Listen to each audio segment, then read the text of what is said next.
Hey, welcome to episode 18 of the best episodes of Credit 101. In this episode, we're going to talk about the third party bureaus and why you guys need to monitor them. Now, the original episode is episode 53, so go back and watch 53 if you want additional information.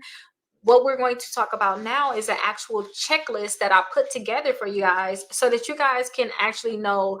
I have the website information, the phone number for the third party bureaus, and then I tell you the name of the third party bureaus because maybe you're like, I don't even know the name. I tell you the name of them. It's 9 of them here. And if you guys are watching this because you already have the Credit 101 membership, just make sure you guys download it. It's down below. Just download it and you guys will know all of this information. But I have basically the information of 9 different companies. We're going to talk about 2 of them here, but you guys can see the other companies on here, and I tell you guys what they are, and you guys can call them and request a copy of your credit report because you guys need to start monitoring them, and then you need to put on here when the last time you checked it. You need to really check this every 3 months. You know how the credit bureaus, we literally get alerts all the time from the credit bureaus. Nobody, they're alerting us about these different third party bureaus, so we need to check every 3 months. Okay, now let's go ahead and look at the actual checklist that you guys can use. Again, if you guys already have the membership, go ahead and download it down below. And if you don't have a membership, it's $1 trial for 7 days, and then after that it's just $9.99, and you guys get over 40 downloads. This is just one of them. So the third party bureaus. Now, in addition to Equifax, Experian, and TransUnion, there are several third-party bureaus. They're all are not listed here, but a lot of them are listed here. And I want you guys to check this every 3 months. Okay, so make sure you guys check these every 3 months.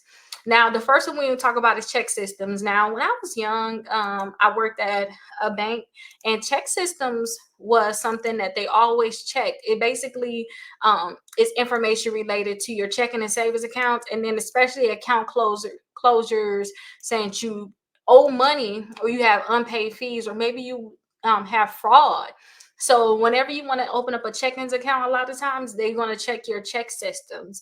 You know how to usually check your credit report when you want a credit card, but when you want checking and savings account, mostly checking accounts, because you're going to have a debit card, they want to check your check system. So if you find out that you can get approved for an account, it's probably because you have negative things on check system saying that you still owe money. And if they do say that while you're at the bank and you're trying to get an account, then you need to ask them for the actual report, or you need to go and get that report yourself. Again, every 3 months, you guys, we need to check this. So here go check systems. Here's their phone number. Here's their website. You can literally go to their website and you guys can get a copy of your report, and you guys can also do a dispute too. So you can actually do a dispute. So if you find that there's stuff that's on here that should be on here, you can actually do a dispute on your own.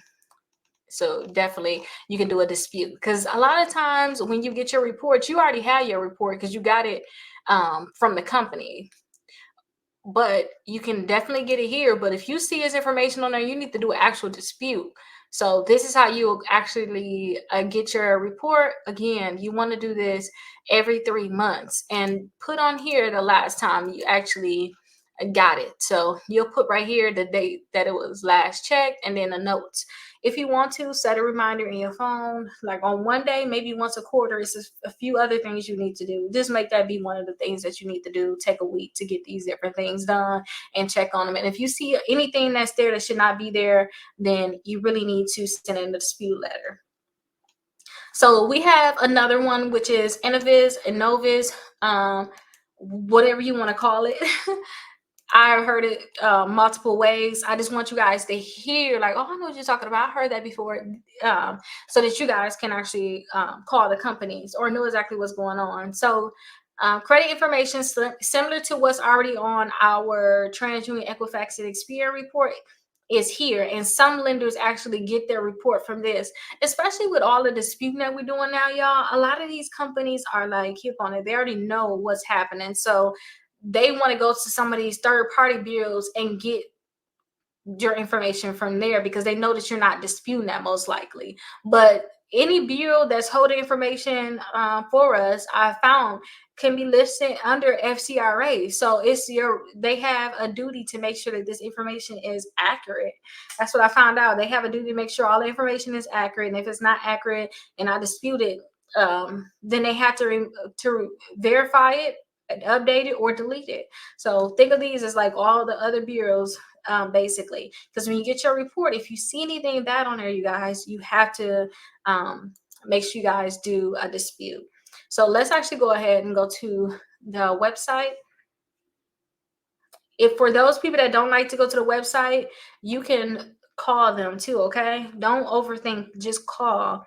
Now, for the other one, I did not talk about security freeze, but you definitely can limit access to your credit report. You can do a security freeze. You can do the fraud, active duty alerts. We talked about that in Credit 101. You guys can definitely do that, and you can dispute information. It's a bureau, you guys. Think of them just like TransUnion, Equifax, Experian, but I always think about like they ain't got the number of accounts like them. They don't have a lot of people buying these reports. They have companies buying it, but just they not as huge as the main companies, TransUnion, Equifax, Experian. Think about all of the stores you may have in your area, but you know that Walmart, Target, their main store, their big stores, they got a lot of locations. It's rare that they won't have that everywhere. You know what I mean?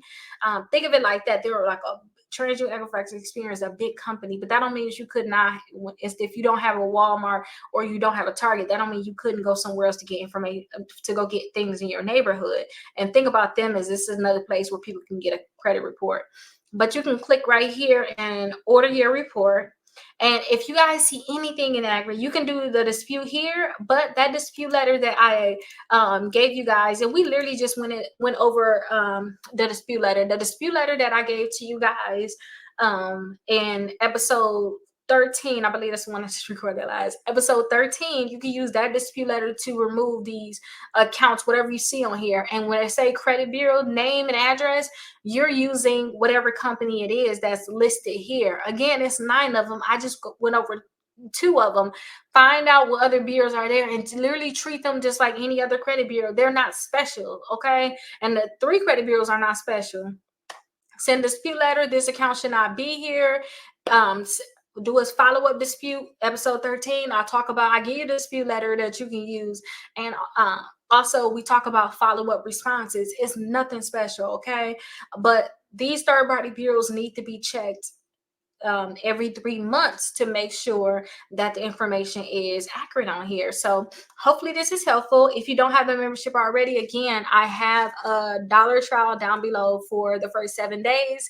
And then after that, it's only going to be $9.99. Literally, I made it so affordable so that anybody can have it. And you guys don't have commercials like you may have on wherever you probably watching this at, okay? So this is a good thing. This is definitely a good thing. You already have a membership. Thank you. Put any comments. If you have any questions, put the comments within the course, and then I can go ahead and answer them that way. That way you have direct connection with me because I can answer those comments for you all. But I'll see you guys in the next one.